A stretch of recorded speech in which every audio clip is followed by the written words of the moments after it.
ربنا أخرجنا من هذه القرية الظالم أهلها واجعل لنا من لدنك وليا واجعل لنا من لدنك نصيرا. وقال رسول الله صلى الله عليه وسلم إصابتان من أمتي أخرجهم الله من النار وعصابة تغزو الهند وعصابة تكون مع عيسى ابن مريم. সম্মানিত তাওহীদি জনতা, আজকে আমরা অবগত আছি যে আমাদের ফিলিস্তিনের মুসলমান ভাইদের উপর একের পর এক বোমা তাদের মুসলমানদের উপর নিক্ষিপ্ত করতেছে। ঠিক তদ্রূপভাবে আমরা তাও দেখতেছি যে আমাদের পার্শ্ববর্তী দেশ ভারত আমাদের মুসলমান ভাই বোনদের ইজ্জতকে নিয়ে ছিনিমিনি খেলতেছে। মুসলমান একটা কথাই বলি, আমরা সংখ্যায় কম হতে পারি। আল্লাহ রাসূল সাল্লাল্লাহু আলাইহি ওয়াসাল্লাম জিহাদের নাম লিখছিলেন। ওই জিহাদের ওই মজলিসের মধ্যে রোমের যে গোয়েন্দারা ছিল, রোমের গোয়েন্দারা ওই মজলিসের মধ্যে ছিলেন।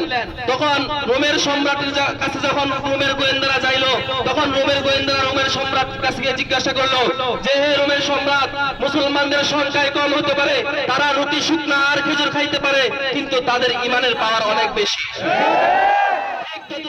আমরা এটাই বলতে চাই, আমরা সংখ্যায় কম হতে পারি, আমাদের অর্থ সম্পদ কম হতে পারে, আমাদের ঈমান কিন্তু অনেক পুক্তা। আমরা যখন লড়া দিব তখন কোন ইহুদি খ্রিস্টান বৌদ্ধ নাসারা তারা কখনো জায়গা পাবে না ইনশাআল্লাহ।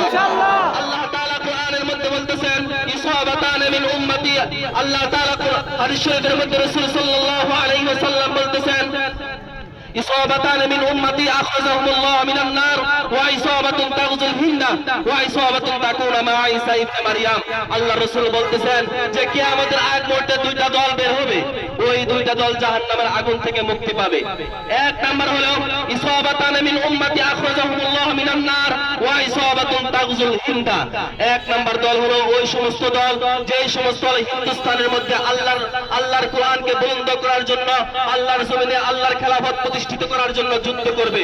ওই দলটা হবে একটা দল। আর একটা দল হবে ইসাবাতান মিন উম্মতি আখরাজাহুম আল্লাহ মিনান নার ওয়া ইসাবাতুন তাগজুল হিন্দ ওয়া ইসাবাতুন তাকুনা মা ঈসা ইবনে মারয়াম। আর একটা দল হবে ঈসা এবং মারয়ামের পুত্র হযরত ঈসা আলাইহিস সালাতু ওয়াস সালামের সাথে মিলে যারা যুদ্ধ করবে তারা জাহান্নামের আগুন থেকে মুক্তি পাবে। তো লাশ পর্যায়ে আমি এটাই বলতে চাই যে আজকে মুসলমানরা জায়গায় জায়গায় নির্যাতিত নিপীড়িত কেন হচ্ছে? আজকে পুরো বিশ্বের মধ্যে মুসলমানরা কোন জায়গায় মধ্যেই তারা শান্তিতে বসবাস করতে পারে না। এর কারণ একটাই, পুরো বিশ্বের মধ্যে ইসলামী খেলাফত নাই। পুরা বিশ্বের মধ্যে ইসলামী খেলাফত নাই। এই জন্য মুসলমানদেরকে বলবো, আপনারা নামদারি মুসলমান না হয়ে কামের মুসলমান হন, আর কামের মুসলমান হয়ে আল্লাহর জমিনে আল্লাহর দ্বীন খেলাফত প্রতিষ্ঠিত করার জন্য আপনারা সকলে ঐক্যবদ্ধ করেন ইনশাআল্লাহ।